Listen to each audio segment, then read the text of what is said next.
আমরা রিয়েল লাইফে কিন্তু ডার্ক ব্যাকগ্রাউন্ডের সাথে অভ্যস্ত না, তবে আমাদের ভিডিওতে কিন্তু মাঝে মাঝে আমরা যদি ডার্ক ব্যাকগ্রাউন্ডটা ব্যবহার করি সেটা দেখতে একটু ডিফারেন্ট মনে হবে। এছাড়া যদি আপনি কর্পোরেট শ্যুট করে থাকেন, ক্লায়েন্টের জন্য কাজ করে থাকেন, অনেক সময় দেখা যায় তাদের রিকোয়ারমেন্ট থাকে ডার্ক একটা ব্যাকগ্রাউন্ডে ভিডিও শ্যুট করতে হবে। তো সেক্ষেত্রে এইরকম ডার্ক ব্যাকগ্রাউন্ড কীভাবে আপনি অ্যাচিভ করতে পারেন আজকের ভিডিওতে আমরা সেটা জেনে নেব। তো চলুন আর দেরি না করে শুরু করা যাক।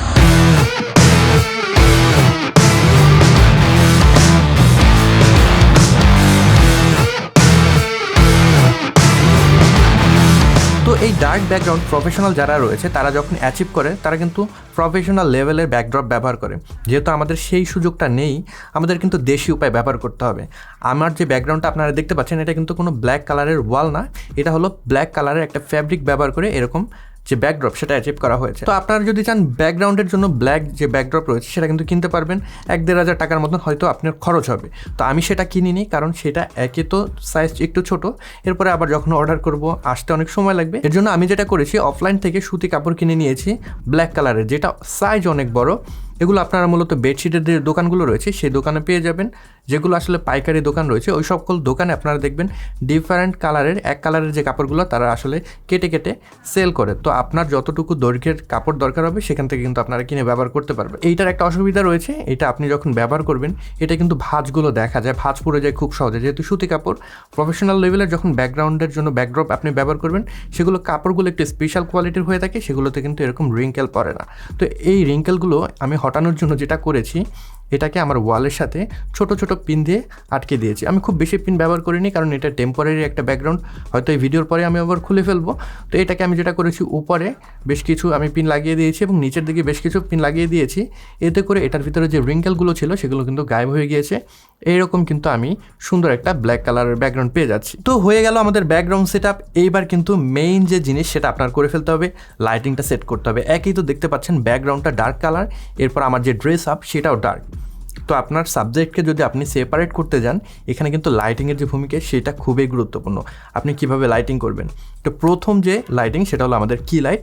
এখানে আমার বাম পাশে আমি বড় সড়ো একটা কি লাইট ব্যবহার করেছি সফট বক্সের ভিতরে। সফট বক্সের সাইজ হলো 85 সেন্টিমিটার এবং সেটার ভিতরে যে লাইট রয়েছে সেটা হলো গডেক্সের SL60W, সেটাকে আমি একদম 100% দিয়ে দিয়েছি। এখন এই লাইটটা যদি আমি ব্যবহার করি এরকম একটা লুক পাচ্ছি। এখন আপনারা দেখতেই পাচ্ছেন এখানে কিন্তু আমার ফেসের উপরে যে লাইটটা পড়ছে ওই লাইটটার অনেক অংশ কিন্তু ব্যাকগ্রাউন্ডে চলে যাচ্ছে। এইটাকে আটকানোর জন্য আপনার লাইটে বা সফট বক্সে অবশ্যই কিন্তু একটা গ্রিড ব্যবহার করতে হবে। গ্রিডের কাজ হলো আপনার যে লাইট রয়েছে সেটাকে ডিরেকশনাল করা, ব্যাকগ্রাউন্ডে স্পিল যাতে কম হয় সেই জিনিসটা কিন্তু গ্রিড আসলে করে থাকে। সো আপনার যে লাইট রয়েছে, কি লাইট রয়েছে স্পেশালি, সেটার সাথে আপনি এরকম একটা গ্রিড ব্যবহার করলে জাস্ট এরকম একটা লুক পাবেন। তো দেখতেই পাচ্ছেন লুক মোটামুটি ভালোই আসছে, কিন্তু আমাদের ডান পাশটা কিন্তু অনেক শ্যাডোই, অনেক ডার্ক আমাদের ডান পাশটা, যেটা দেখতে আসলে ভালো লাগে না।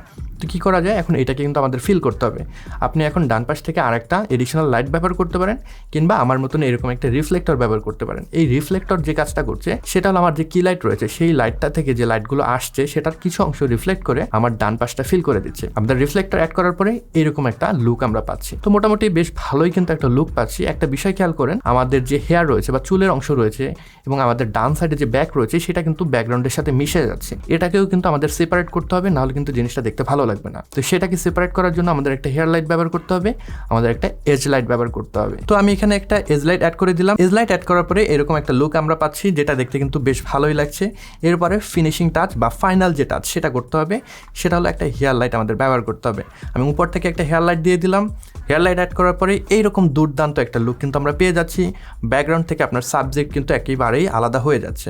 এবার এডিটিংয়ের সময় আপনাকে ব্ল্যাক লেভেলটা একটু কমিয়ে দিতে হবে, কন্ট্রাস্টটা একটু ইনক্রিজ করলেই কিন্তু আপনার যে পিছনের ব্ল্যাক কালারের ব্যাকগ্রাউন্ড রয়েছে সেটা একদম ব্যানিশ হয়ে যাবে, মনে হবে আপনি অন্ধকারের ভিতরে ভিডিও ধারণ করছেন। তো আমাদের যে হেয়ার লাইট রয়েছে সেটাকে যদি হোয়াইট কালার থেকে আমরা চেঞ্জ করে রেড কালারে নিয়ে আসি তাহলে এরকম একটা লুক পাচ্ছি।